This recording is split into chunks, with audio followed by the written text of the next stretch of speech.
আসসালামু আলাইকুম। আমি মোহাম্মদ রেজাল হলাদার আপনাদের সাথে আসি প্রতি মাসে রাজনৈতিক ইস্যু বিশ্লেষণ নিয়ে। আজকে একটি মর্মান্তিক ঘটনা ঘটে গেল বাংলাদেশের ইতিহাসে। অর্থাৎ রাজনীতি একটা জীবনকে যে ধ্বংস করতে পারে তার প্রকৃষ্ট উদাহরণ হলো সাদ্দামের স্ত্রী ও সন্তানের মৃত্যু। আপনারা জানেন যে এই আলোচিত নিষিদ্ধ ছাত্রলীগ কর্মী সাদ্দামের স্ত্রী ও সন্তান দুজনেই আত্মহত্যায় পরিণত হয়েছে এবং একটা পরিবার ধ্বংস হয়ে গেছে এই রাজনীতির কারণে। আসুন কিছুটা বিশ্লেষণ করি। সাদ্দামের স্ত্রী যখন সাদ্দামকে সারাতে জেলে যায়, বারবার নিরাশ হয়ে এক পর্যায়ে একদম নিজের জীবনকে উৎসর্গ করে। ভাবছে তিনি আর এই দুনিয়াতে থাকবে না। কেন থাকবে, যদিও তার স্বামীকে যদি পাশে না পায় এবং সংসারে ছিল অনটন, অভাব, দুমুঠো দুবেলা খাবারও তাদের জুটছে না, এমন এক পরিস্থিতি, ভয়ঙ্কর পরিস্থিতি আসে এবং বারবার জেলখানায় এবং গিয়ে কোর্টে গিয়ে বারবার তার ফিরে আসতে হয়, তারও তার স্বামীর মুক্তি মেলে না। অবশেষে তিনি সিদ্ধান্ত নিলেন যে তিনি আত্মহত্যা করবেন। কিন্তু তিনি যদি আত্মহত্যা করেন, তার যে ছেলেটি, শিশু সন্তানটি, তার দেখভাল কী করবে? তারও মায়া তার ছাড়তে পারছে না। তাই তিনি সিদ্ধান্ত নিলেন, কঠিন হৃদয় বিদারক সিদ্ধান্ত, তার শিশুটিকে আগে পানিতে চুবিয়ে মেরে ফেলে তারপর তিনি নিজে আত্মহত্যা করে। কথায় আছে, ইসলামে আত্মহত্যা মহাপাপ। অনেক ওয়ে ছিল। বিগত 17 বছর ধরে অনেক পরিবার এভাবে কিন্তু ধ্বংস হয়ে গেছে। কেউ মুখ বুজে বলতে পারেনি সেই স্বৈরাচারী সরকারের কথা। কিন্তু আজ একটা ঘটনা অনেক কিছুই নাড়িয়ে দিয়েছে এবং বুঝিয়ে দিয়েছে যে বাংলাদেশে রাজনীতি করা একদম হারাম বলতে গেলে। অর্থাৎ রাজনীতি করা মানেই নিজের জীবনকে বিসর্জন দেওয়া এবং রাজনীতি করা মানেই একটা জীবন ধ্বংসের পথে ডেকে নেওয়া। সুপ্রিয় দর্শক, যে যার ব্যক্তিগত রাজনীতি করতেই পারেন, কিন্তু প্রতিহিংসা রাজনীতি যে কতটা ভয়ঙ্কর হতে পারে তা এই সাদ্দামের স্ত্রীর মৃত্যু এবং সন্তানের মৃত্যুর মাধ্যমেই আমরা তা জানতে পেরলাম। দেখেন, কথায় আছে যে পাপ পাপকে কখনো ছাড়ে না।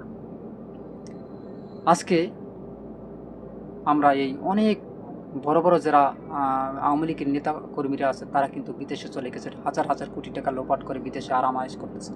আর যারা একদম নিম্ন শ্রেণীর লোক আওয়ামী লীগ বা ছাত্রলীগ করে, তারা কিন্তু আজ জেল হাজতে পরে পচে পচে মরতেছে।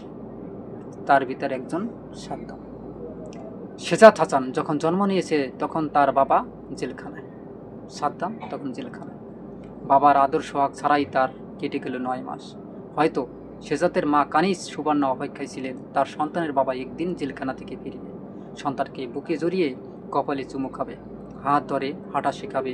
কিন্তু না, আমাদের প্রতিহিংসা পরায়ণ রাজনীতি আর অমানবিক রাষ্ট্রযন্ত্রের জাতাকলে পিষ্ট হতে হতে হয়তো ছোট্ট শেজাতকে মেরে নিজেকে ঝুলিয়ে পৃথিবীর যাবতীয় যন্ত্রণা থেকে মুক্তি পেতে চেয়েছেন সুবর্ণা। কিন্তু যাকে রেখে গেলেন সেই জুয়েল হাসান সাদ্দাম কি পারবেন নিজেকে ক্ষমা করতে? এই রাষ্ট্র কি পারবে জুয়েলের বুকের ভেতরে জমে থাকা ক্ষতগুলো উপশম করতে? শুক্রবার বাগেরহাট সদর উপজেলার সাবেকডাঙ্গা গ্রামের নিষিদ্ধ ঘোষিত ছাত্রলীগ নেতা জুয়েল হাসানের স্ত্রী কানিজ সুবর্ণা 22 ও তার 9 মাস বয়সী ছেলে শেজাত হাসানের নিথর দেহ ছবি সামাজিক যোগাযোগ মাধ্যমে ছড়িয়ে পড়ার পর শুধু ভাবছি, শেজাতরা আমাদের ক্ষমা করে দেবে তো? আমাদের এখানে গত কয়েক দশকে যে প্রতিহিংসার রাজনীতি করে উঠেছিল তার নির্মম ভুক্তভোগী হতে হয়েছে অসংখ্য পরিবারকে। বিগত স্বৈরাচারী সরকারের আমলে রাজনৈতিক মামলার অসংখ্য মানুষকে দিনের পর দিন কারাগারে থাকতে হয়েছে, এমনকি নির্যাতনের শিকার হয়েছে আয়নাগরে এবং ডিবি পরিচয় তুলে নিয়ে তাদেরকে গুম করে হত্যা করে কোথায় তার লাশ ফেলে দেওয়া হতো তার কোনো হদিশ মিলত না। এর প্রকৃষ্ট উদাহরণ সিলেটের ইলিয়াস আলী। অন্তর্বর্তী সরকারের আমলে এর ব্যতিক্রম ঘটেনি অনেক। সব সময় কানিজের মতো অনেক স্ত্রী তার স্বামীর প্রতীক্ষায় দিন গোনে। শেজাদ হাসানের মতো অনেক শিশুরাই তার বাবার আদর ভালোবাসা পেতে চায়, কিন্তু প্রতিহিংসার রাজনীতির যুগের পর যুগ ধরে চলতে থাকলে অনেক সাজানো গোছানো সংসার তছনছ হয়ে যায়। রাজনৈতিক হয়রানিমূলক মামলা থেকে শুরু করে রাজনৈতিক মাঠ থেকে ছড়িয়ে পড়া দুর্নীতি আর অনিয়মের অনেক মানুষকে বিপদগামী করে তোলে। যে নেতা ও দলের কারণে জুয়েলরা জেলে থাকছেন, সেই নেতারা সপরিবারে বিদেশে নিরাপদে ও আরাম আয়েসে জীবন কাটাচ্ছেন। অথচ এই জুয়েলদের মতো হাজারো পরিবারকে রাজনৈতিক মামলা চালাতে হিমশিম খেতে হচ্ছে। নিজেদের জমানো সঞ্চয় থেকে শুরু করে মানুষের কাছে ধার দেনা করে উকিল আদালতে দৌড়দৌড়ি করছে। অথচ এই দুঃসময়ে পাশে নেই সেই রাজনীতির বড় ভাই। জুয়েলের পরিবারের সদস্যরা জানিয়েছে, দীর্ঘদিন ধরে স্বামীর কারাবন্দী থাকায় অনেকটাই হতাশাগ্রস্ত হয়ে পড়েছিলেন কানিজ সুবর্ণা। মানসিকভাবে অনেকটাই ভেঙে পড়েছিলেন। সেই কারণে তিনি আত্মহত্যা করেন এবং এর আগে তার শিশুকে হত্যা করেন। সুবর্ণ সন্তানের এমন মৃত্যুর দায় আসলে কার? ছাত্রলীগ নেতা জুয়েল হাসানের মামলার বিস্তারিত আমি জানি না, তবে সামাজিক যোগাযোগ মাধ্যমে ছড়িয়ে পড়া তার হাতের লেখা প্রমাণ করতে পারেনি বলে দাবি করা চিঠিতে দেখা যাচ্ছে 2024 সালের 26 নভেম্বর যে মামলা GR 306/24 দেখানো হয়েছে, সেদিন জুয়েল ভারতে চিকিৎসার জন্য গিয়েছিলেন বলে তার প্রমাণ হিসেবে আদালতে আইনজীবীকে পাসপোর্ট দেখানোর কথা বলা হয়েছে। এই চিঠিতে সত্য মিথ্যা জানি না, তবে সেটি যদি সত্য হয়ে থাকে তাহলে জুয়েল হাসানের ওপর দেওয়া মামলাটি কোনো ভিত্তি নাই। আওয়ামী লীগের আমলে এ ধরনের গায়েবী মামলা করা হতো বিরোধী পক্ষকে দমানোর জন্য। আসামিরা বিদেশে, কিন্তু মামলা হয়েছে দেশে। জুয়েলের পরিবারের সদস্যরা জানিয়েছে, দীর্ঘদিন ধরে স্বামীর কারাবন্দী থাকায় অনেকটাই হতাশাগ্রস্ত হয়ে পড়েছিলেন কানিজ সুবর্ণা। মানসিকভাবে অনেকটাই ভেঙে পড়েছিলেন। সেই কারণেই তিনি আত্মহত্যা করেন এবং এর আগে তার শিশুকেও হত্যা করেন। সুবর্ণা সন্তানের এমন মৃত্যুর দায় আসলে কার? জুয়েল হাসানের স্ত্রী ও সন্তানের মৃত্যুর ঘটনায় আমরা রাষ্ট্রযন্ত্রের অমানবিক চেহারাটাকেই দেখলাম। স্ত্রী ও সন্তানের মুখ শেষবারের মতো দেখার জন্য প্যারোলে মুক্তি পাওয়ার যাবতীয় শর্তই ছিল। সেই মুক্তি না পাওয়ায় জুয়েল হাসানকেও তার একমাত্র সন্তানের মুখ শেষবারের মতো দেখতে হয়েছে কারাপটে। সংবাদ মাধ্যমে জুয়েল হাসানের চাচাতো ভাই সাগর ফারাজি জানিয়েছে, জুয়েলের স্ত্রী ও সন্তান মারা যাওয়ার পর আমরা কারাগারে যোগাযোগ করি, কিন্তু প্যারোলে মুক্তি দেওয়া হয়নি। সামাজিক যোগাযোগ মাধ্যমে জুয়েলের মামা হেমায়ত উদ্দিন করা একটি প্যারোলে আবেদন ছড়িয়ে পড়েছে, কিন্তু প্রশাসনে সেটা অনুমোদন করেনি। হতে পারে সাপ্তাহিক ছুটি কিংবা আমলাতন্ত্রের মারপ্যাচ, কিন্তু মানুষের মৃত্যু তো আর ছুটির দিন দেখে আসে না। তাই আইন ও আদালতের গ্রেপ্তার ও মুক্তির বিষয়ে তো সাপ্তাহিক দিনক্ষণ দেখা হয় না। জুয়েল হাসানকে কেন প্যারোলে মুক্তি দেওয়া হয়নি সেটা অবশ্যই তদন্ত হওয়া প্রয়োজন। 2016 সালের 1 জুন স্বরাষ্ট্র মন্ত্রণালয়ের প্যারোলে মুক্তি সংক্রান্ত নীতিমালায় স্পষ্ট লেখা আছে, বন্দির বাবা মা, শ্বশুর শাশুড়ি, স্বামী স্ত্রী, সন্তান ও আপন ভাই বোন এই 7 ধরনের আত্মীয়ের মৃত্যুর হলে প্যারোলে মুক্তির আবেদন করা যেতে পারে। সর্বোচ্চ 12 ঘন্টা পর্যন্ত প্যারোলে মুক্তি দেওয়া যায়, আর এই সিদ্ধান্ত দেওয়ার দায়িত্ব জেলা ম্যাজিস্ট্রেটের। প্যারোলের বিধান থাকায় আসামিরা তাদের নিকট আত্মীয়দের মৃত্যুর জানাজায় অংশগ্রহণ করতে পারে, কিন্তু এখানেও কিছু প্রশ্ন থেকে যায়। পত্রপত্রিকায় আমরা সচরাচর দেখি, জানাজায় থাকা আসামিদের হাতকড়া পরিয়ে রাখা হয়। এই ধরনের অমানবিক দৃশ্য আমরা কখনোই দেখতে চাই না। সরকারের উচিত হবে প্যারোলে মুক্তির বিধিবিধানের সংশোধনী আনা। প্যারোলে মুক্তির বিধান কারাগারে কর্তৃপক্ষের হাতে হাত রাখতে হবে এটা জরুরি প্রয়োজনে মুক্তি, তাই বিধান করে জেল কর্তৃপক্ষের অধীন প্যারোলে মুক্তির বিষয়টি থাকা প্রয়োজন। একদিন হয়তো জুয়েলেরা মুক্তি পাবে ঠিকই, কিন্তু জুয়েলের মূল্যবান সম্পদকে হারানো ক্ষত কিছুতেই পূরণ করতে পারবে না।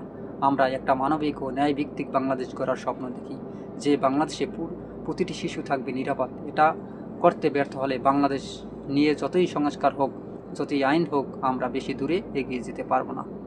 সুপ্রিয় দর্শক, আপনারা জানেন যে বিগত 17 বছর ধরে এভাবে অনেক পরিবারকে ধ্বংস করা হয়েছে, অনেক মিথ্যা আসামি এবং কেস বানিয়ে। এবং এই প্রতিহিংসামূলক রাজনীতি যারা শুরু করেছে তারা আজকে বাংলাদেশে টিকতে পারে না এবং আজকে বাংলাদেশে নেই। কিন্তু যারা এই বাংলাদেশে আসে তারা দিনের পর দিন ওই জেলে পচে পচে মরতেছে। এমনকি তার যে শিশুদের মুখে খাবার তুলে দেওয়ার জন্য তার স্ত্রী যে আত্মহত্যা করতে পারে শিশুকে নিয়ে, তারও প্রমাণ আমরা দেখলাম। কিন্তু এই প্রতিহিংসা রাজনীতি আর কতদিন চলবে? এবং এই প্রতিহিংসা রাজনীতি যারা করে তাদের এই বাংলাদেশ থেকে জনগণ কতটুকু আপন করে নেবে? এই যারা এই প্রতিহিংসামূলক রাজনীতি করে, আমি তাদেরকে বলবো, আপনারা যারা প্রতিহিংসামূলক রাজনীতি করবেন তারা রাজনীতিতে আসবেন না। কারণ আপনাদের কারণেই একটা পরিবার, একটা দেশ, একটা জাতি সব কিছু ধ্বংস হতে পারে। আমরা এই সাদ্দামের শিশু এবং তার স্ত্রীর আত্মহত্যা থেকেই আমরা অনেক কিছু বুঝতে পেরেছি যে কতটা হৃদয় বিদারক ঘটনা ঘটিয়েছে। কারণ একটা সন্তান, একটা মা যখন তার নিজ সন্তানকে হত্যা করে, কতটা কষ্ট হলে, কতটা নির্মমভাবে আঘাত পেলে তার শিশুকে হত্যা করে তিনি ফাঁসিতে ঝুলতে পারে, আসলে তিনি আত্মহত্যা করতে পারে। এমন হৃদয় বিদারক ঘটনা যেন আর না ঘটে।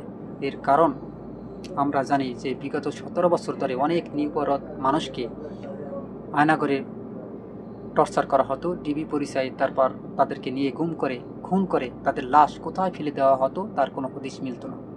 কিন্তু এর প্রকৃষ্ট উদাহরণ হয়েছে সিলেটের ইলিয়াস আলী।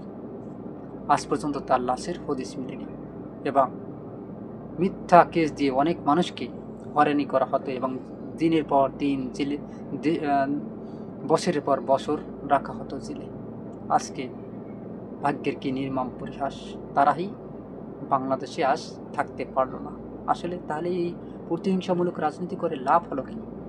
লাভ কিছুই নেই।